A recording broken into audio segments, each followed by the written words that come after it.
Oi, gente! Como vocês estão? Eu espero que estejam bem.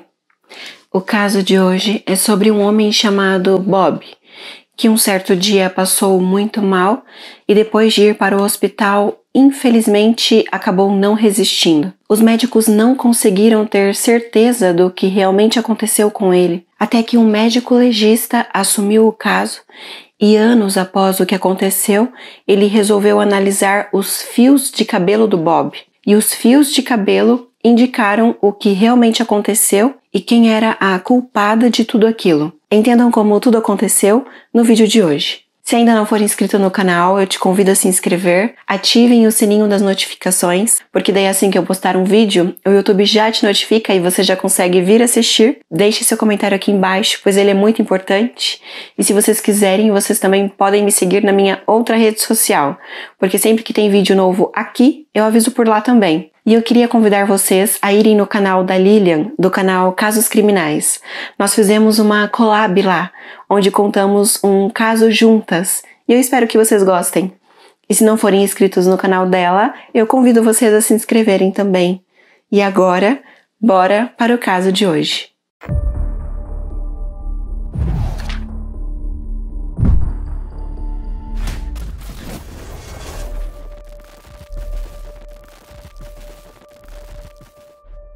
Robert, que também era conhecido como Bob Curley, nasceu em 27 de maio de 1959 e era conhecido como um homem muito divertido, amoroso e trabalhador. E segundo as pessoas que o conheciam, ele tinha o sonho de encontrar uma boa esposa e ter filhos e uma família unida e feliz. E ele ficou muito feliz quando conheceu uma mulher chamada Joanne, e eles logo se casaram, em agosto de 1990.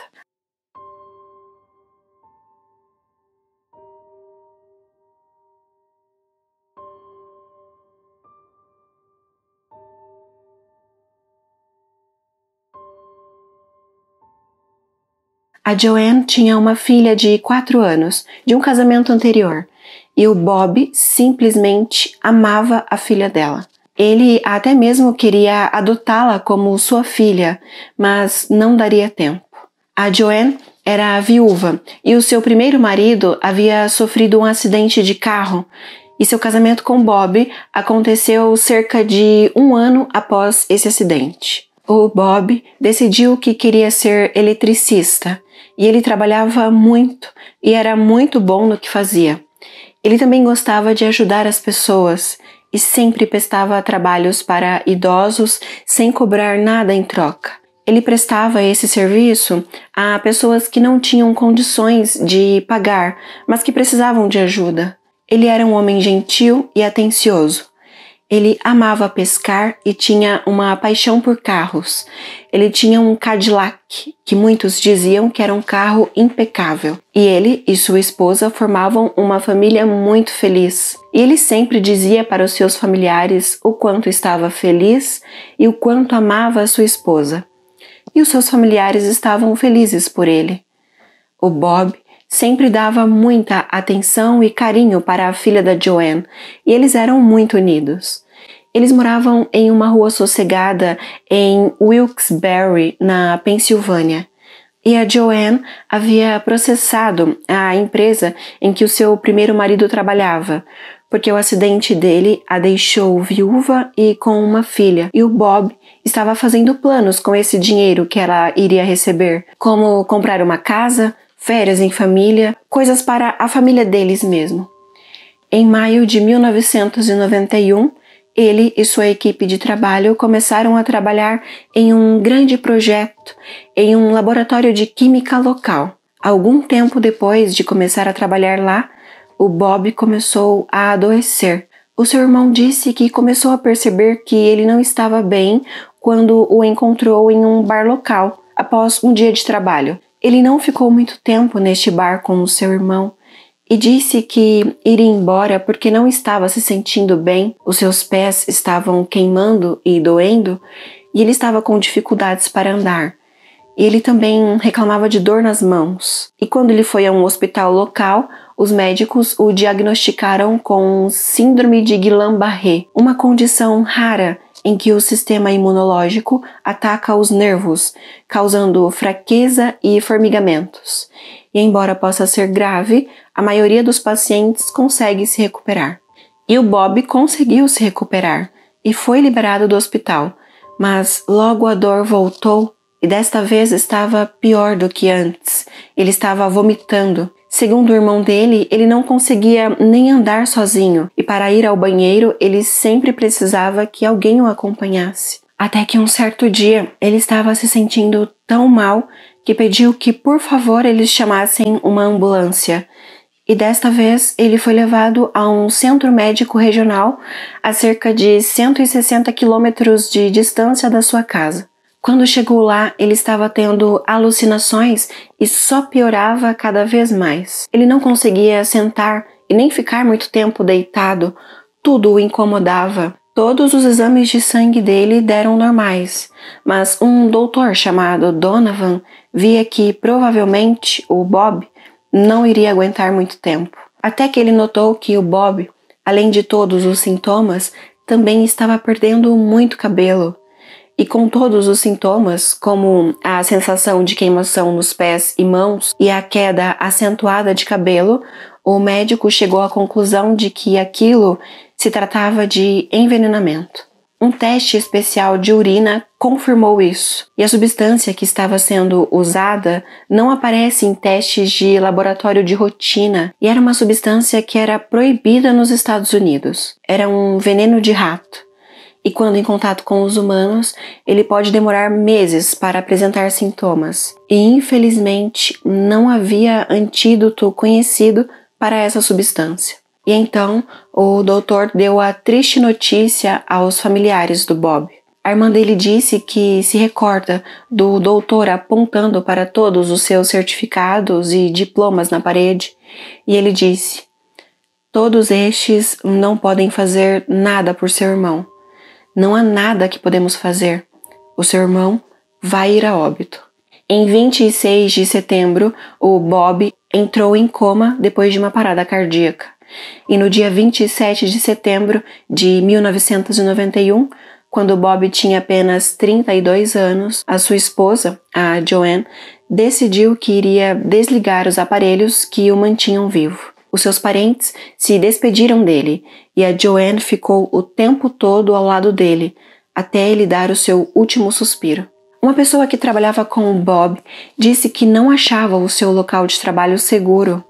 Ele disse que em certa ocasião ele encontrou um pano de chão e que nele estava escrito para não tocá-lo, pois nele continha uma substância venenosa. E essa substância podia tanto ser ingerida como inalada. Os investigadores foram até o laboratório e coletaram amostras de vários lugares para verificar se estavam infectados com aquela substância. A Joanne disse que o seu marido havia levado para casa alguns gabinetes do laboratório e esses gabinetes também foram testados. E todos os testes deram negativo e nenhum dos colegas de trabalho do Bob havia se infectado também. A Joanne solicitou um teste para si mesmo e para sua filha de 4 anos, e o teste deu positivo para as duas, mas a quantidade não foi suficiente para causar sintomas ou para necessitar de um tratamento. Os investigadores encontraram vestígios deste veneno na casa do Bob, e também encontraram em 2 garrafas térmicas que ele levava para o trabalho todos os dias, onde geralmente ele levava chá gelado. Os investigadores não conseguiram confirmar quem havia colocado aquela substância na garrafa térmica, mas eles tinham certeza que foi aquilo que causou o óbito dele. E a Joanne disse que em certa ocasião o seu marido trouxe um pouco do chá gelado que havia sobrado e que provavelmente ela e sua filha acabaram consumindo esse chá e que por isso possuíam aquela substância em seu organismo. Eles a interrogaram e fizeram um teste de polígrafo com ela, e ela passou no teste. Então, os investigadores voltaram a sua atenção para os colegas de trabalho do Bob. imaginando que provavelmente eles fizeram alguma brincadeira que acabou dando errado, pois os investigadores descobriram que os colegas de trabalho dele costumavam fazer esse tipo de brincadeira, como por exemplo colocar pimenta na comida e até mesmo nas garrafas dele. Então, eles começaram a imaginar que, possivelmente, alguém havia colocado aquela substância na garrafa dele, como uma espécie de brincadeira, e até mesmo fizeram o teste do polígrafo em um dos amigos dele.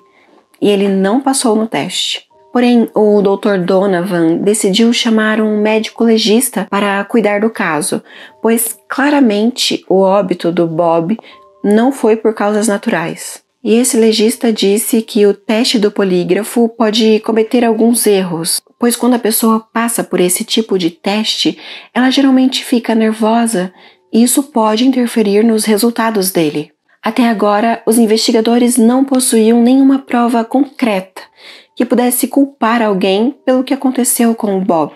Aí, esse médico legista decidiu que queria analisar os cabelos do Bob, pois quando uma substância como essa está circulando na corrente sanguínea, ela se fixa na raiz do cabelo, que é uma célula, e ele fica fixado nesse fio de cabelo, e mesmo quando o cabelo cresce, ele continua fixado lá e não desaparece. Mas já fazia quase 3 anos que o Bob havia sido enterrado. Este médico então solicitou a exumação do corpo do Bob.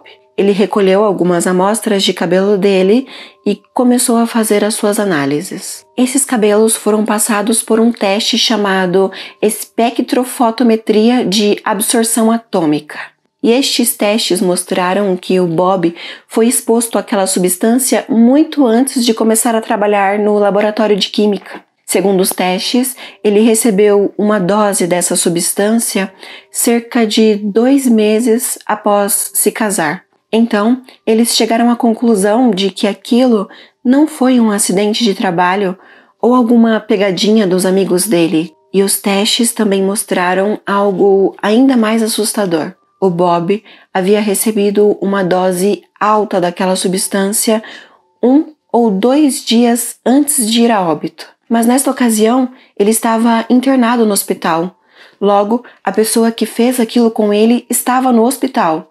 E as pessoas que estavam no hospital com ele eram seus familiares e sua esposa. Então, os policiais voltaram a sua atenção para aquela que agora virou a principal suspeita, a Joanne, a esposa do Bob, e aquela que ficou com ele até os seus últimos minutos. Os policiais descobriram que, pouco depois do casamento, o Bob tornou a Joanne a única beneficiária de suas apólices de seguro de vida, que valiam cerca de $300 mil. Cerca de 2 meses após o casamento, ele começou a ingerir aquela substância.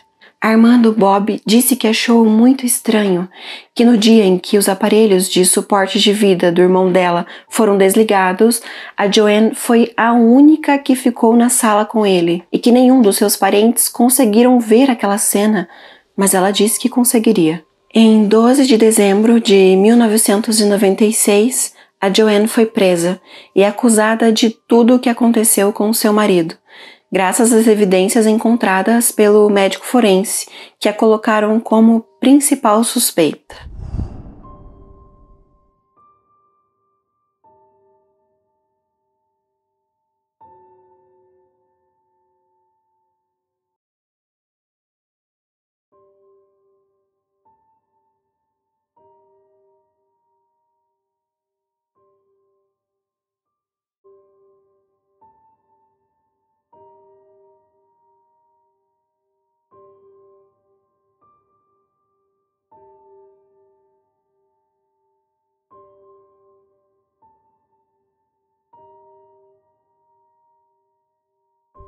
E quando ela descobriu a possibilidade de pena de morte, ela resolveu confessar. Ela admitiu publicamente que havia colocado aquela substância no chá gelado de seu marido durante um longo tempo e que tudo começou cerca de 2 meses após o casamento.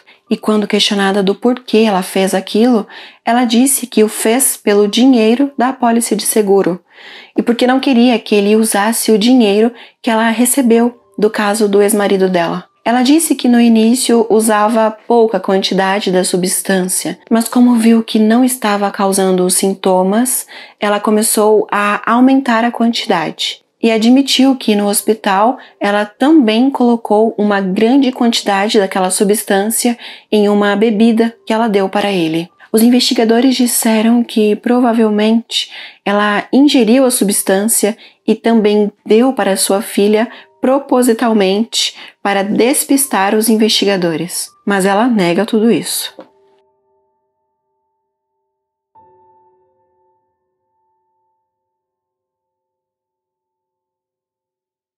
Joanne foi condenada de 10 a 20 anos na prisão estadual. Após cumprir 20 anos de prisão, Joanne foi solta em 12 de dezembro de 2016. Um dos irmãos do Bob disse as seguintes palavras: "Tudo o que ele queria na vida era ser feliz, ter um bom emprego e uma família. E, infelizmente, a Joanne tirou tudo isso dele." E ainda acrescentou que não sabe para onde a Joanne foi depois da prisão e que nem quer saber. When my brother Bobby died, I needed to be his voice. So I had written this. It's called Hear My Voice. My name is Bobby Curley, and I am the victim in this case. I will never understand why she married me, then planned to kill me, starting just 6 weeks after we were married. I guess she just wanted my money and to live a life of leisure. She admitted to killing me for greed. Segundo o médico legista, no caso do Bob, foi um fio de cabelo que trouxe justiça. Então, gente, esse foi o caso de hoje. Deixem o seu like se ainda não o fez. Muito obrigada por assistirem até aqui. E então é isso. Até o próximo vídeo. Tchau!